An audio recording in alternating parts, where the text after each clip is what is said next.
क्रिबको, कृषक Bharti cooperative limited, बहुत बड़ा नाम है फर्टिलाइजर्स के क्षेत्र में, भारत में इसके उत्पादन का बड़ा रोल है। क्रिबको के बीकानेर के जो वरिष्ठ क्षेत्रीय प्रतिनिधि हैं संदीप बेनीवाल, उनसे हम बात करते हैं। संदीप जी, थिंक 360 में आपका स्वागत है। Thank you. हाँ, आप थोड़ा बताइए क्रिबको के बारे में बताइए, क्रिबको क्या है? क्रिबको की स्थापना है वो 1980 में हुई थी और पूर्णतः सहकारी समितियों में सप्लाई के लिए यूरिया, डीएपी, जो पहले इफको से अलग क्रिबको को भारत सरकार ने बनाया था। क्रिबको एक प्रकार से देखा जाए तो जो ग्राम सेवा सहकारी समिति और क्रय विक्रय सहकारी समिति है, उन्हीं की हिस्सा राशि से बनी हुई संस्था है। अच्छा। तो एक प्रकार से जो किसान हैं, जो ग्राम सेवा सहकारी समिति और क्रय विक्रय सहकारी समितियों के मेंबर होते हैं, वो कहीं ना कहीं क्रिबको का एक भाग है। बीकानेर जिले में क्रिबको जो कार्य कर रही है वो पूर्णतः सहकारी समितियों, ग्रामीण स्तर पर ग्राम सेवा सहकारी समिति और जो ब्लॉक लेवल पे है वो क्रय विक्रय सहकारी समितियों में कार्य कर रही है। ठीक है, तो अभी आप जो खाद जो देते हैं जीएसएस के ऋण के माध्यम से, तो उसमें कौन कौन सी खाद आप दे रहे हैं? अभी हम जो मुख्यतः सब्सिडाइज प्रोडक्ट है उनमें यूरिया, डीएपी और एनपीके वगैरह है। अच्छा। और जो हम अन्य उत्पादों में कहें तो जिंक 33% है। गवर्नमेंट अभी क्या है, जैविक खाद की तरफ जाने के लिए किसानों को प्रेरित कर रही है, तो उसमें फर्मिनेटेड ऑर्गेनिक मैन्योर, या हम कहें कि जैविक किण्वित खाद एक उत्पाद है, सिटी कंपोस्ट है और राइजो सुपर माइक्रोराइजा, ये हमारे उत्पाद हैं जो ग्रामीण स्तर तक हम पहुंचाते हैं। हाँ, आप क्रिबको की बात करते हैं। क्रिबको सहकार आंदोलन का बड़ा नाम है और क्रिबको के माध्यम से क्या आपको लगता है संदीप जी कि जिसे अभी एग्रीकल्चर डायरेक्टर ने बताया कि 15 लाख हेक्टेयर में बुआई हुई है, तो क्या इतनी जमीन सबको इस खाद की जरूरत रहती है क्या? देखिए सर, किसान क्या है कि आजकल एक दूसरे की देखा देखी जो है ना प्रचलन, भी एक किसान अगर 50 केजी यूरिया डाल रहा है या 45 केजी यूरिया डाल रहा है तो दूसरा किसान भी उतना ही यूरिया दे रहा है, चाहे उसको आवश्यकता है चाहे नहीं, ये नहीं देखता हो। यहाँ के किसान मिट्टी की जांच नहीं करवाते। मिट्टी की जांच में बिल्कुल सिंपल सा प्रोसेस है, भी आप मिट्टी का नमूना या तो अपनी ग्राम सेवा सहकारी समिति पर दे दो या कृषि विभाग के जो कृषि पर्यवेक्षक, जो सुपरवाइजर अपने कहते हैं, वो उनको नमूना दे दो, या आप खुद भी लेके 5 रुपए में मिट्टी की जांच कृषि विभाग के द्वारा भी की जाती है। हम उसको निःशुल्क करवा रहे हैं। तो उसमें क्या है कि जो मिट्टी की गुणवत्ता है उसका पता लग जाता है, भी क्या किस चीज़ की मिट्टी में अधिकता है, किस चीज़ की कमी है। उस हिसाब से जो कृषि वैज्ञानिक हैं और जो डिपार्टमेंट में एग्रीकल्चर ऑफिसर हैं या कंपनियों के जो क्षेत्रीय प्रतिनिधि हैं, वो किसानों को सजेस्ट कर देते हैं कि आपकी जो मिट्टी है उसमें इस तत्व की कमी है, इस तत्व को आप दो, और इस तत्व की अधिकता है तो वो मात्रा आप कम कर दो। अभी जो ये प्रचलन में किसान जो कर रहे हैं वो एक दूसरे की देखा देखी से डाल रहे हैं। तो ये तो आने वाले समय में भविष्य के लिए बहुत ही हैजार्डस, एक खतरनाक संकेत है। अगर रसायन है ये, तो इस खाद को बिना आवश्यकता डालेंगे तो जमीन की जो फर्टिलिटी कम हो जाएगी।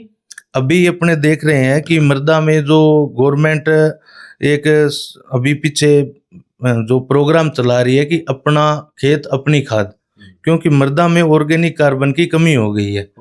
और कृषि विभाग और भारत सरकार भी ये चाहती है कि जैसे पहले तो खेतों में गोबर की खाद भी किसान डालते थे, फर्टिलाइजर यूज कम करते थे। एक युग ये भी था कि लोग यूरिया गिरने से कतराते थे खेतों में, और आज वो स्थितियां एकदम पलट हो गई। आज जो हम बार बार कहते हैं भी आप सिटी कंपोस्ट, गोबर की खाद डालो या एफओएम डालो, जो आज खेत की जरूरत है और कल को वो अपनी आवश्यकता बन जाएगी। कुछ आप तो एग्रीकल्चर के स्टूडेंट हैं और साइंटिस्ट भी हैं, तो कुछ ऐसी चीज़ें हैं जो हमारे देश में या राजस्थान में या पर्टिकुलरली कुछ प्रतिबंधित हैं, वो मैन्योर या वो उर्वरक भी बाजार में बिक रहे हैं। आपका क्या कहना है? किसानों को सबसे पहले तो अपने जो नज़दीक की ग्राम सेवा सहकारी समिति है, क्योंकि ग्राम सेवा सहकारी समिति और क्रय विक्रय सहकारी समिति एक ऐसी जगह है जहां मिलावट या गलत सामान उपलब्ध नहीं हो सकता।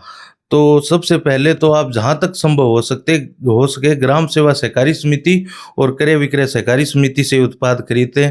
और जो आपके आसपास अगर समितियां जहां सप्लाई नहीं है, वहां पे आप जो अच्छे रिटेलर हैं जिनके बाजार में साख है, उनसे बिल प्राप्त करें और फिर सप्लाई लें। अच्छा, कोई भी सामान है उसका बिल अवश्य लें। अच्छा, अब मेरा आपसे लास्ट सवाल ये है कि रैक में ट्रेन से आपके पास यूरिया आती है, कृभको से आए चाहे इफको से आए चाहे कहीं से आए, और उसमें हम देखते हैं कि इतनी मारामारी होती है, यूरिया और डीएपी के लिए लाइनें लगती है, और फिर भी एक एक दो दो बैग सी उनके किसानों को मिलते हैं। इसका एक कारण मैं ये मानता हूँ कि इसमें बड़ी सब्सिडी देती है सरकार। यानी एक तो यूरिया का तो शायद 266 रुपए में ही मिल रहा है, और एक 1350 से मिल रहा है जो तो 2,500-3,000 का है, तो हजारों रुपए सब्सिडी है।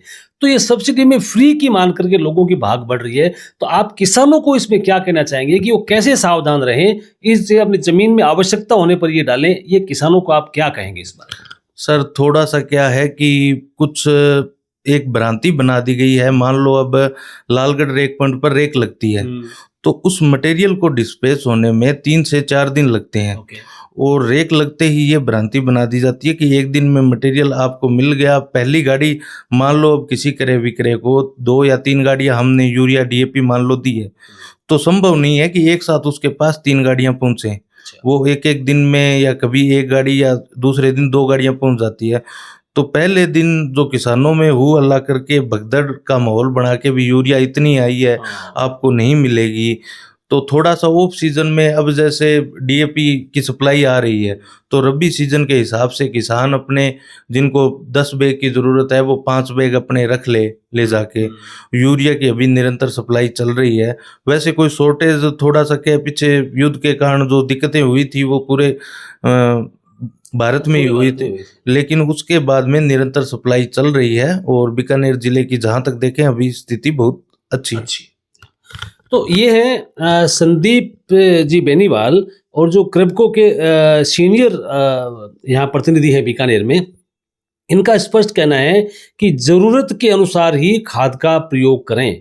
अगर जिस ज़मीन में यूरिया की, डीएपी की, इन मैन्योर की आवश्यकता है तो ही डालें, और ये आवश्यकता है या नहीं है इसके लिए मिट्टी की और पानी की जांच कराएं।